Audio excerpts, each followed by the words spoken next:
తాగుబోతో లేదా తిరిగిపోతో లేదా ఫ్యామిలీని పట్టించుకునేటోడో లేదా శాత కాకుంటున్నాడో లేదా ఇంట్లో పని చేయకుండానో లేదా ఊరికే సతాయిస్తుండని ఇన్ని రకాల ఫాదర్స్ ఉంటారు.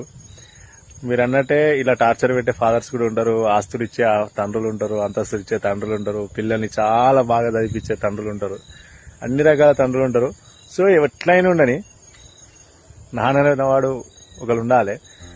తండ్రి అనేవాడు లేనప్పుడు, తండ్రి అనేటోడు చేయి జారిపోయినప్పుడు అతని విలువ తెలుస్తుంది.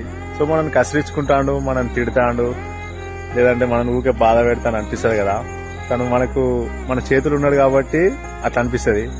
తను మన చేయి జారిపోయినప్పుడు, తన ఫోటో గోడకు పడ్డప్పుడు, తన గొంతు వినబడనప్పుడు నాన్న విలువ అప్పుడు తెలుస్తుంది. అరే కనీసం తిట్టేటోడు లేడురా, కోపడేటోడు లేడురా అని. సో నానిచ్చే ధైర్యం ఎవరివ్వరు ఫ్రెండ్స్. మనం తప్పుగా మాట్లాడుతుంటే సారీ.